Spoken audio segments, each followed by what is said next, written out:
Gavin, How are you? Jeff in Las Vegas, buddy. How are you? Good, good, good. I am such a fan of yours. I just think Constantine is like is a what I call a perfect film. There is nothing wrong with it. So I'm just thrilled to meet you because I've seen that thing at least 50 times, and you're one of my favorite characters. Thank you. I did ask Keanu because we were lucky enough to have the Bush bullet holes in John Wick. So I saw, I was talking with Keanu, and I was like, how's it the only franchise that is not, there's no sequel? How is that? It's such a, honestly, people come up to me at least like 3 times a week, wherever I am, people ask me about that movie. And he said, I don't think you made enough money. So count yourself in the cognoscenti, you just know how great this movie is. But I wish Warner Brothers were like, man, we got to make a sequel. Yeah, instead of doing an animated cartoon, they should have came with you guys. So, yeah, but anyway, until then, we have Habit. I love this film. You'll get this. I think it's an American version of Nuns on the Run. That's the best way to pitch it. Yeah, it's full of thrills and female excitement and energy, and Janelle was really fun to work with, and I think that it's really special to work with someone on their first film, and she just put her heart and soul in it and just wanted it to be a non-stop thrill ride full of sex and violence and almond powder masquerading as drugs. Well, you play Eric, who's a has-been TV actor with a gambling addiction and a coke habit. So talk about a juicy character, right? Yeah, I love that. I just think that there's such much more interesting to play someone with all those qualities. And I've always played the bad guys in everything I've ever done. I've been killed in most things, and they love that casting an English guy as the bad guy because, the sort of the exterior of like polite beginnings turning into like murderous, like maniac, drug-induced ends. Just so who could turn that down? Who could turn that down? You're not a bad guy. I don't think Eric's a bad guy at all. I think he's trying to find his way, after being, a famous TV actor. He's kind of lost. Because remember when Bella Thorne says to his face, look, you're not a killer. You're not a tough guy. And you could just see in your face that she's just calling him right out, and he's not going to do anything. So you're not a bad guy. You want to be. You're a poser. Yeah, it's not bad guys. It's more like making bad choices. It's not really, you could argue that there are other jobs to resurrect your life from showbiz outside of doing drugs. Enough people have been in front of the camera and the lights and the action to only find that they're not required anymore, and they got to go and do other things, which is very difficult wake-up call. But let's not say a bad guy, more of a dark character. I think that to have the solution of becoming a drug dealer to deal with your career dwindling, it's quite a sort of a brazen, it's got sort of, but he's so naive, he's so out of his depth. So no, he's not a bad person at all. And you could argue, is anyone intrinsically bad? Of course, if you played, a serial killer or something like that, but I think generally, darker characters in movies are just more interesting to us because they represent our true nature, our true bad decisions. People don't live the life of Superman.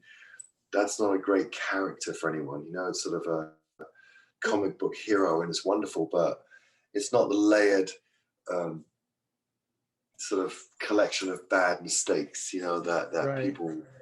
people relate to. I relate to. I would relate to someone that's like, don't go in that door, but you got to go through the door, else there's no movie. He's such a bad wannabe drug dealer. He's got the queen of all drug dealers after him the whole movie, and she was just over the top. Talk about with the hairstyle and the costumes and her energy. How did she play off of you, like in that scene in the kitchen? Was she a method actor? Could she stop when they say cut? Because she was over the top. Josie, what a woman. I really enjoyed working with her. I mean, my favorite moment would be that kitchen scene where they both arrived with different versions of the scene. It was brilliant. It was just like, as if it couldn't get more crazy. Like I was like, she's either going to be sensational or I don't know how it's going to work out. So I'm really happy to hear that she's sensational, because I loved her energy. But so they both had different scripts. And so Yeah, the other was tough, the English cowboy thug. yeah. But what I mean is they both had different dialogue. Yeah, so when they came prepared for the scene, they had prepared in different ways. And so that, and I'm tied up, not to give the movie away. And so I was trying to help them, but I was tied up. And I was like, well, maybe offering suggestions, take out my thing. So I have a fond memory of the kind of chaos of indie movies with that moment. 2 different scripts, but they made it work. And she was incredible. You know, obviously I was mainly with 3 actors in that, and they all had, you know, with Bella, she had the confidence of the professional, and with Jamie, it was like he was just finding his interesting feet, which was beautiful because he is a really interesting actor and much more internalized. But that suited his character. And then in came Josie. It's like, wow, it was like this madness. And no, that's her. She didn't turn it off. There's nothing to turn off. It's like her husband was there, sort of super handsome looking samurai warrior. And I was like, she's crazy. She's crazy. She's, you know, wonderful, great energy, really great energy. I've always wondered in movies where they had scenes with drugs, because you do a lot of cocaine in this movie. What did they use? Is it trickery? I mean, it's not really cocaine, I know that, but I mean, so because you're putting stuff in your mouth and all. Is it like a flour, or what do they use? I think it was almond flour. Almond flour, okay. Yeah. It was really uncomfortable. And you know, my mistake was the art department put out these lines that were quite small. And I was like, he's a dealer. Well, this is like more like your shirt. More like your shirt, you know what I mean? Like that. Right. Because it seemed a brazen thing to do. Yeah, also, because, you know, don't forget, he's a drug addict as well. He's totally addicted to it all. So I think that's probably how I got into dealing.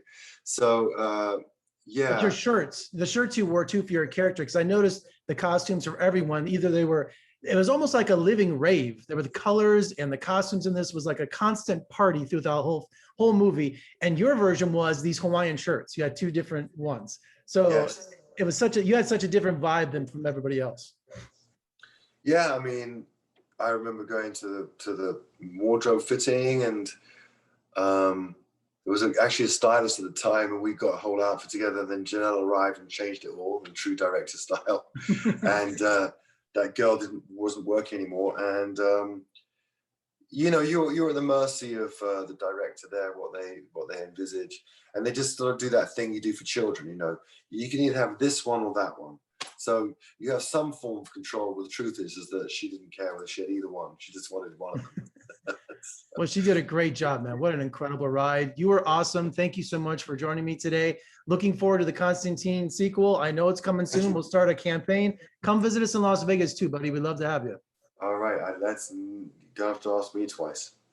Thanks, Gavin. Take care. All right. Thanks a lot. Bye.